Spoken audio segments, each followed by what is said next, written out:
Cuba, hoy isla atrapada en el medio del Caribe, país hacia donde muchos emigraban, asiáticos, europeos, hasta americanos y norteamericanos viajaban en busca de un futuro mejor, y lo encontraban. Hoy miles no, millones emigran desesperadamente de lo que fue la perla del Caribe. Todos ponen en venta lo poco que tienen para pagar un boleto a donde sea. Hasta en Haití se vive mejor que en Cuba, se escucha decir por acá.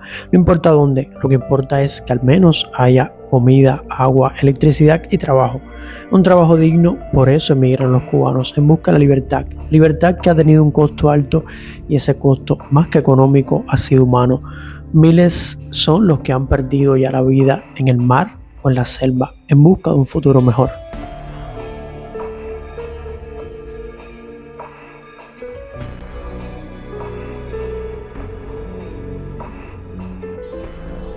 Mi gente, hoy me lo llevo a un lugar desde donde miles de cubanos han emigrado, desde donde muchos cubanos dieron su último adiós, un último abrazo, un último apretón de manos, un beso, desde donde en muchos casos familias se vieron por última vez o desde donde muchas personas escaparon sin decir adiós porque no dijeron que se marcharían, simplemente se fueron sin ese adiós. Y pues ya es evidente de qué va el vídeo del día de hoy, algo verdaderamente triste e inaudito.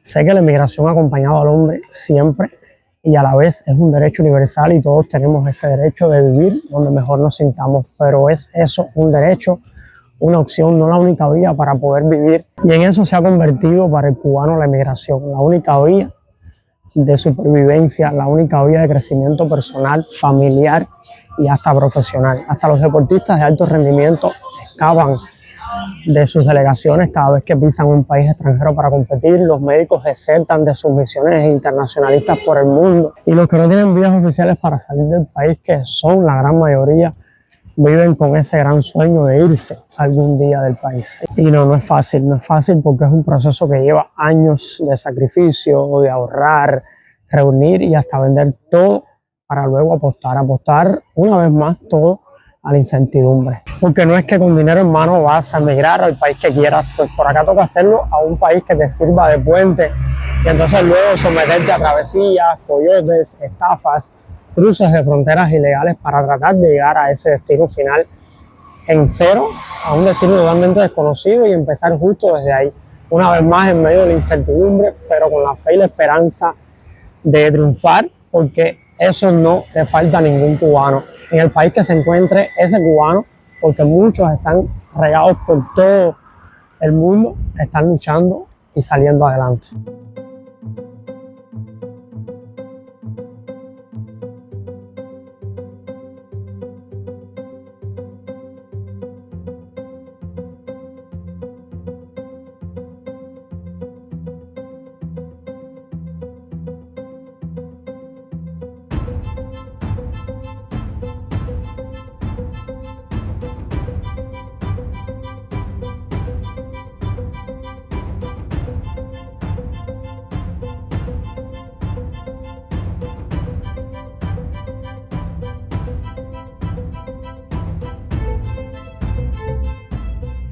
Y llegamos, mi gente, nos encontramos en el Malecón, lugar donde se produjeron muchas salidas y abandonos del país. Desde aquí, muchos cubanos se marcharon en embarcaciones rústicas, sin seguridad, arriesgando sus vidas mientras escapaban de lo que ya se empezaba a vivir por acá tras el colapso de la Unión Soviética. Uno de esos escapes tuvo lugar por acá en la madrugada del 13 de julio de 1994, cuando el remolcador 13 de marzo escapaba con 72 personas a bordo, de las cuales 41 perdieron la vida, ya que el remolcador fue interceptado por 4 barcos del gobierno y, dotado de aguas de mangueras a presión, terminaron hundiendo el viejo remolcador que huía de Cuba con 72 personas a bordo a tan solo 7 millas de la bahía de La Habana, costándole la vida tristemente dentro de estas 41 personas a 10 menores de edad. Muy triste y muy doloroso este incidente que no debió haber sucedido, pero pasó. Y este no fue el único hecho, fueron muchos los intentos de escape fallido en el que cubanos perdían la vida en el mar o eran interceptados por la policía impidiéndoles salir del país mientras la situación por acá cada día era más insostenible en el país. Todo esto trajo consigo más y más descontento entre las masas, dando paso a un hecho que tuvo lugar por acá en este malecón, mi gente, conocido como el Maleconazo, un nombre que recibieron las manifestaciones antigubernamentales ocurridas el 5 de agosto de 1994, consideradas una de las más prominentes desde el inicio de la Revolución Cubana, en la que miles de cubanos salieron a las calles alrededor de este malecón para exigir libertad y expresar su frustración ante el gobierno triunfante. Y ahora voy a continuar recorriendo este malecón, el lugar donde tuvieron lugar estos hechos del Maleconazo, y me los voy a estar llevando exactamente hasta las inmediaciones del Hotel Dubí,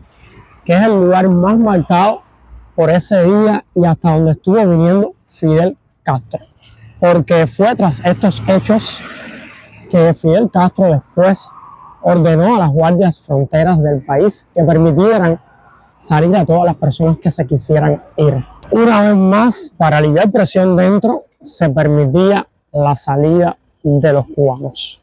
Y sí, mi gente, fue desde este malecón desde donde se iban todos. Desde varios puntos del país se empezaron a ir las personas, y estas que hoy podemos observar acá no están pretendiendo irse del país, porque ya esto no es posible. Hubo un momento en que sí, en el que fue posible, en el que existía la ley de pie seco y pie mojado y amparaba a todos esos cubanos que se querían ir de la isla, pero ya el día de hoy no es posible, porque desde que Obama asumió la presidencia de los Estados Unidos, en aquel entonces derogó esa ley de pie seco y pie mojado, donde esos cubanos que lograban pisar tierra norteamericana se les permitía la entrada al país, y los que no, los que eran interceptados en el mar, eran devueltos porque no lograban poner pie en tierra norteamericana. Y por eso, mi gente, hoy estos cubanos están aquí refrescando el intenso calor que está haciendo, y no se están intentando ir del país, por lo que ya les explicaba. Simplemente se están dando un chapuzón en el malecón de La Habana, algo que hace un tiempo atrás era prohibido, porque en el malecón de La Habana era prohibido bañarse. Sin embargo, hoy las autoridades lo permiten porque no hay opción al día de hoy. Hoy es un lujazo poder ir a la playa por el alto precio del transporte. Y las playas al día de hoy están totalmente vacías porque ya las personas no pueden ir ni siquiera a la playa. Y lo más cercano es esto, el malecón. Y me imagino que por esto se está permitiendo, porque hasta en Cuba es imposible ir a un río porque todos están contaminados. De hecho, hasta yo voy a tener que venir al malecón a bañarme, porque en lo que va de verano todavía no he pisado una playa. Mi cuerpo no ha sentido el agua de sal todavía, algo que para mí siempre fue sagrado. Todos los veranos iba a la playa, pero hasta a mí se me ha hecho imposible este año, mi gente, poder ir a la playa, poder ir a ver a mi familia, porque el precio, como ya les comentaba, del transporte se ha encarecido grandemente por acá. Miren esto, mi gente, justo a la misma orilla del malecón, miren cuántos edificios colapsados. Esto da verdaderamente la imagen de una ciudad en guerra, es lo que parece. Miren las personas aquí como vienen en busca de los pocos materiales que pueden rescatar, algo que ya he mostrado en varios de mis videos. Y allá, aquel edificio azul es el Hotel Dubí, hasta ahí vamos a estar llegando ahora. Y ya estamos aquí, Hotel Dubí, malecón de La Habana, manifestaciones del 5 de agosto de 1994. Esos hechos que conllevaron a Fidel Castro a ordenar a sus guardiafronteras a que permitieran la salida del país de todos los cubanos que se quisieran ir. Y así, en los meses siguientes, ya se habían ido de Cuba más de 35.000 cubanos, quienes huían en botes, en balsas, en remolcadores, en todo lo que se encontraban. Y en esto se ha convertido Cuba después de 1959, en un país del cual muchos se quieren ir. Y sobre la emigración cubana y las oleadas migratorias producidas en el país, vamos a estar hablando en este y en próximos vídeos, mi gente. Porque imagínense ustedes, un país donde muy pocos quieren tener familia y muchos se van a diario. ¿En cuánto estará al día de hoy el índice poblacional del país? ¿Habrán más viejos que jóvenes? ¿Cuántos niños estarán naciendo en Cuba en los últimos años si todos se quieren ir y nadie quiere o casi nadie, para no ser absoluto, quiere tener familia en Cuba. Y si te interesa conocer de esto y mucho más, no te pierdas este video y los que vienen, porque sí, varias fueron las oleadas migratorias y antes del maleconazo y la crisis de los balseros de 1994 hubieron muchas otras oleadas migratorias. Justo desde el triunfo de la revolución muchas personas se marcharon del país, principalmente esas personas que estaban vinculadas a la dictadura de Fulgencio Batista. Y entre los meses de noviembre de 1960 y octubre de 1962, más de 14.000 niños mayoritariamente católicos, aunque también había judíos o protestantes, de entre 6 y 17 años fueron enviados a los Estados Unidos por sus padres en la denominada Operación Peter Pan. Niños que estuvieron bajo el cuidado de la Iglesia Católica y fueron ubicados en casas adoptivas hasta que pudieran reunirse con sus padres. Niños que sus padres los enviaron hacia los Estados Unidos con la idea de librarlos del adoctrinamiento comunista. Y no demoró mucho para una segunda oleada que empezó en 1961, tras la nacionalización de instituciones educativas, hospitales, tierras e instalaciones industriales. Además, el gobierno de Fidel Castro tomó medidas severas en contra de la oposición, encarcelando a adversarios y posibles adversarios. Así, muchas personas que les fueron expropiados sus negocios prefirieron abandonar la isla. Y para 1965 ya había una nueva oleada migratoria, conocida como el éxodo de Camarioca. Desde el puerto cubano de Camarioca, varios exiliados cubanos vinieron en busca de familiares, de amigos, y fueron llevados estos cubanos hasta Cayo Hueso en Estados Unidos. Y esta fue una historia de la cual no se tienen cifras de cuántos cubanos exactamente se fueron o abandonaron el país desde el puerto de Camarioca. Sin embargo, de diciembre de 1965 a principios de 1973, bajo los gobiernos de Jones y Nixon, empezaron vuelos diarios conocidos como los vuelos de la libertad. Exactamente, salían los vuelos desde la playa de Varadero a Miami, y era la única manera de salir de Cuba para aquel entonces, convirtiéndose en el puente aéreo más largo de tránsito de refugiados políticos, que llegó a transportar alrededor de 265.297 cubanos hacia los Estados Unidos, con la ayuda de agencias religiosas y de voluntarios. Y no terminan aquí las oleadas migratorias, mi gente. Justo entre el 15 de abril y el 31 de octubre de 1980, durante la administración de Carter, se dio una de las oleadas más significativas, el éxodo de lo que sería llamado el éxodo del Mariel. Y esto se produjo después de que un grupo de cubanos en un autobús atravesara las puertas de la Embajada de Perú aquí en La Habana para pedir asilo. Un hecho en el que murió tristemente el custodio de la embajada cuando otro guardia disparó sobre el autobús que se acercaba y accidentalmente hirió a su compañero. Ante este hecho, el embajador peruano rechazó entregar a los ciudadanos cubanos que habían penetrado en la embajada, mientras que Fidel Castro, como respuesta, retiró los guardias cubanos de la embajada, abriendo las puertas de esta embajada a miles de cubanos, quienes se adentraron en ella buscando también asilo. Reaccionando a este éxodo repentino, Castro dijo: cualquiera que quiera dejar Cuba puede hacerlo, y declaró que quienes dejaban el país eran la escoria.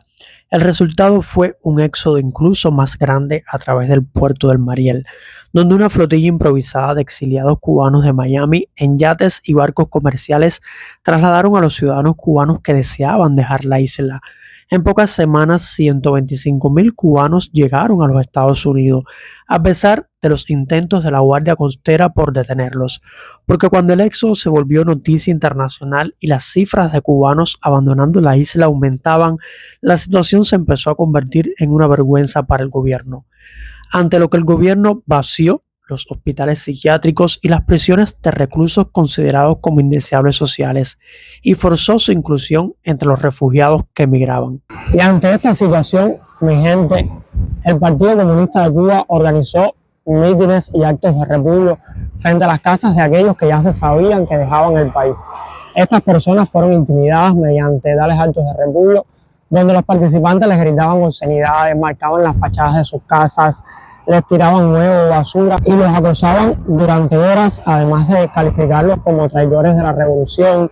Se les quitaban sus tarjetas de racionamiento, perdieron sus trabajos y fueron expulsados de escuelas, de universidades.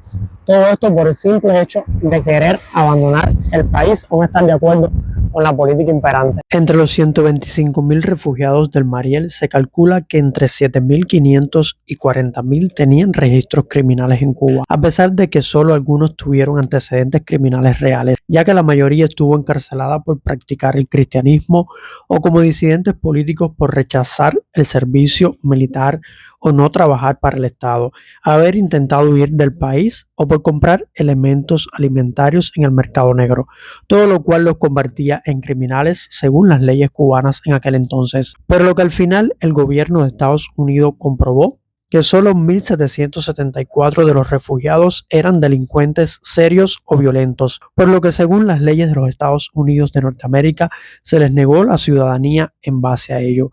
La mayoría de estos refugiados eran hombres adultos de entre 20 y 34 años de edad, de clase trabajadora que aprovecharon la oportunidad de dejar Cuba y luchar por un futuro mejor. Aún así se desconoce la cantidad de los que han perecido intentando cruzar el estrecho de la Florida, o los que han sido asesinados por los propios organizadores de las salidas o víctimas de accidentes en el mar. Ante esta situación, en 1984 los Estados Unidos y Cuba negociaron un acuerdo de inmigración normal. Y entre los acuerdos estaba permitir el regreso a Cuba de aquellas personas que habían llegado durante el evento del Mariel y eran inadmisibles como inmigrantes según las leyes de Estados Unidos, mientras que los Estados Unidos concedió a Cuba un mínimo anual de 20.000 visas legales y al mismo tiempo determinó que los cubanos cogidos en el mar serían enviados a casa como cualquier otro grupo de inmigrantes ilegales. A raíz de estos acuerdos de inmigración y políticas de interdicción se desarrolló la práctica de la política pie mojado, pie seco, hacia inmigrantes cubanos únicamente. Para quienes no lograran llegar a la orilla, tierra seca, serían regresados a Cuba, mientras que los que lograran pisar tierra norteamericana seca serían bienvenidos en los Estados Unidos de Norteamérica. Política que estimuló aún más la inmigración ilegal, donde cada vez más personas querían escapar de Cuba, burlando a los guardafronteras cubanos y los norteamericanos para poder pisar tierra norteamericana. Y ya estamos llegando al final del vídeo, mi gente, y en esto se ha convertido Cuba. Dejó de ser ese país al que todos venían en busca de oportunidades y se convirtió en el país, en la isla del cual todos quieren irse, pero tristemente todos no lo pueden hacer, ni tienen a la mano las vías más seguras para lograrlo, por lo cual a diario se ponen en juego cientos de vidas de personas intentando cruzar fronteras ilegales. No te pierdas mis próximos vídeos porque vamos a seguir hablando sobre este tema de la migración cubana. Gracias por llegar hasta este minuto, como siempre les digo, los quiero mucho mi gente, nos vemos en la próxima.